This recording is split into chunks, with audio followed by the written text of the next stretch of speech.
I'm Haley B. Miller, and this is Ohio Politics Explained, a podcast where you give us 15 minutes and we give you all the news you need to sound smart and impress your friends. Welcome back to Ohio Politics Explained. State lawmakers had a jam-packed week, so they can probably take the rest of the summer off.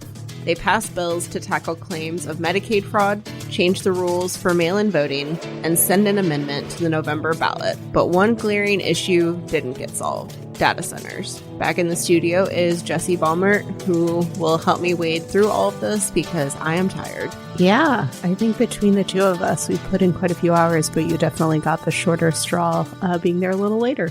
Our first topic is voting. Lawmakers have approved a proposed amendment that would enshrine the state's voter ID laws and the Constitution. That includes the requirement to show a photo ID when you vote in person. Republicans introduced this after Vivek Ramaswamy penned an op-ed in support of the idea. Democrats generally opposed it, but House members from both parties ended up abstaining from the vote. Yeah, I thought this was a really interesting vote. Number one, because it was so close in the House.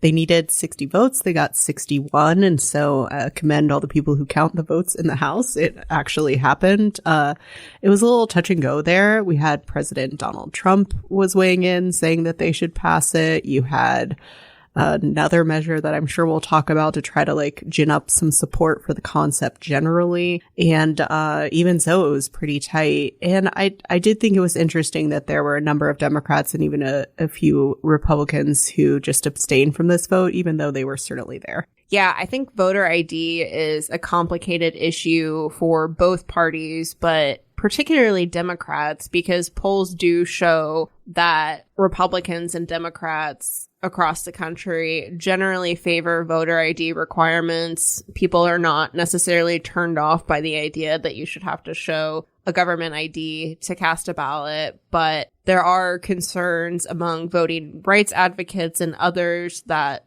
some of these laws, including Ohio, can end up being too restrictive, make it harder for elderly Ohioans, people with disabilities, things like that. So it brought out a lot of debate over something that most voters probably thought was a settled issue.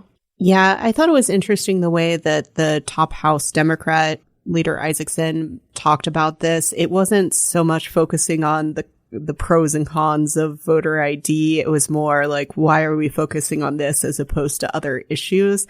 It will be really interesting to me as this ballot measure plays out, because it will be on the November ballot.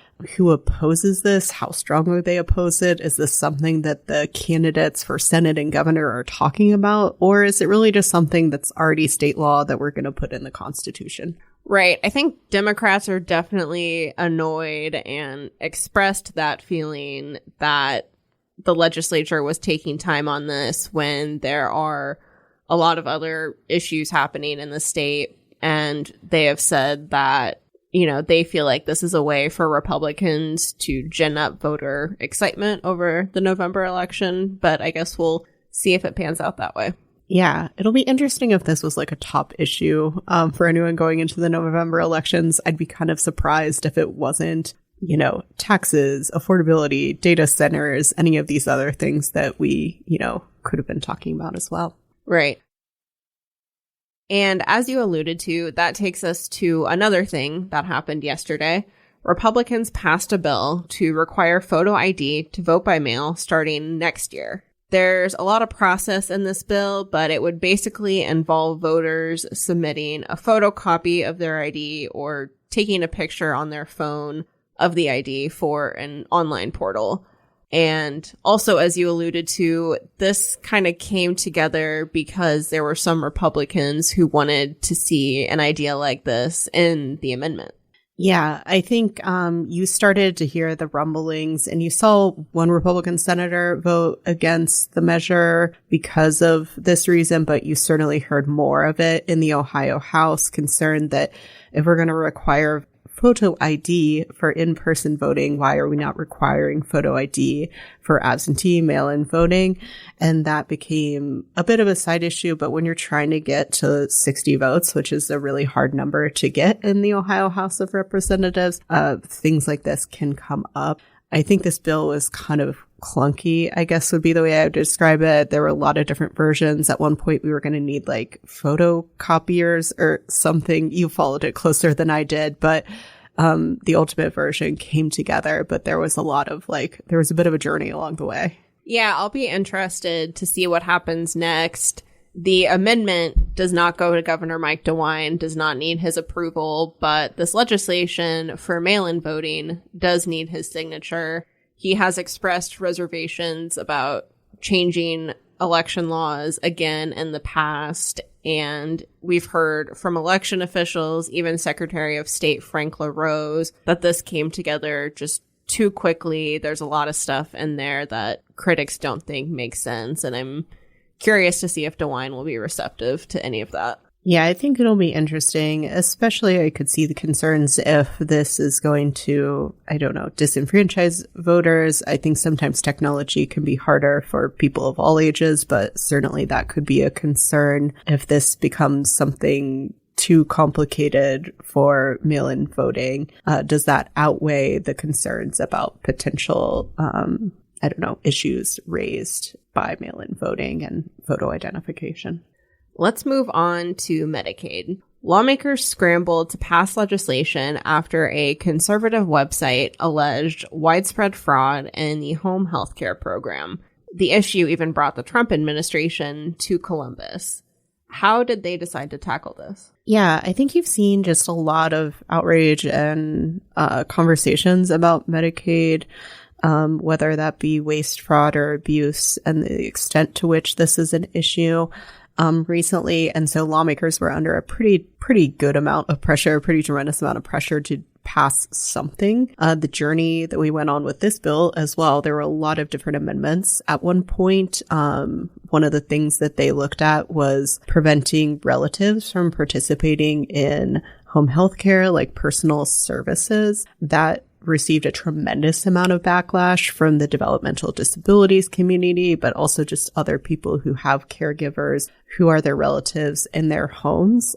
So that was taken out after a lot of advocacy from those groups. And the ultimate version that passed both chambers was ways to kind of shore up this program to increase penalties for Medicaid fraud, but was not wholesale eliminating any particular group from the program. And the vote was somewhat bipartisan, at least in the House. I think both parties had some base level agreement that fraud is bad and that if there are concerns in one of the state's biggest programs, then those should be addressed. But this got very political, very contentious, and Democrats made the argument that, well, Republicans have been in charge of the state for a long time now. So if there are issues with fraud, the buck stops with them. Yeah, this is a lot of our state tax dollars go to Medicaid. It is one of the largest programs that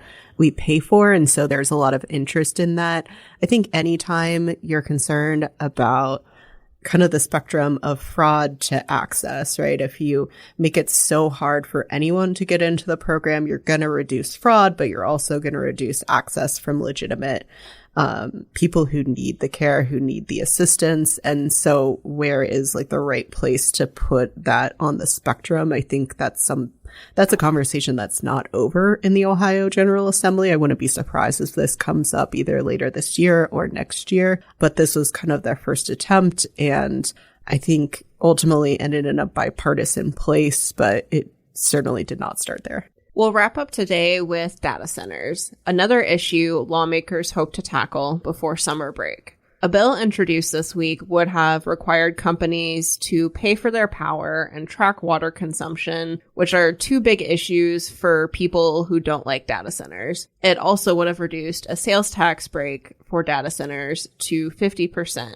But some people really don't like that tax exemption, and that ended up derailing the whole thing. Yeah. As you said, this has become it's been a sticking point on this. This even goes back to lawmakers past eliminating a sales tax exemption, and the governor vetoed it. And the House Speaker, Matt Huffman, has been keen to override that veto. He doesn't feel like these businesses should be getting this level of tax support. And so I know he and other members of the House have been pushing to lower that tax assistance. I think the argument on the other side that you hear from the Ohio Chamber and businesses is that this helps attract this industry to the state. And if you're not competitive, then they'll just go somewhere else. And so it's a really interesting issue because it doesn't cut cleanly along political lines. You have Democrats and Republicans on either side of this issue. Right. And it didn't help that this tax break has gotten a lot of bad press lately. Lawmakers and others recently learned that it cost the state $1.6 billion last year, which was way higher than estimates that the state had put in place for this. And lawmakers who were working on this data center committee just found out like days ago that former Governor John Kasich's administration signed agreements with Google, Meta, and Amazon that allowed them to get a tax break on any data center in the state for 40 years. No one wants to see a lot of money going to a company like Google that has a lot of money. So I think that complicated an already complicated conversation. And now it sounds like they may not deal with this until after the November election. Yeah, the House was planning to come back, and now the Senate says they're not coming back. And so we're kind of up in the air on the timeline of when this is being addressed. It will be interesting whether this is a conversation point in legislative elections or the governor's race or so forth. This is an issue that voters are pretty fired up about. And, neither political party has come out and said, we absolutely want to get rid of these. And so it'll be interesting how that plays at the ballot box. One more thing before you go. Zabato's crystal ball, a top political prognosticator, changed Ohio's U.S. Senate race to a toss-up. Ohio is a red state, but the national environment is pretty tough for Republicans right now. Just another reason that all eyes will be on us in November.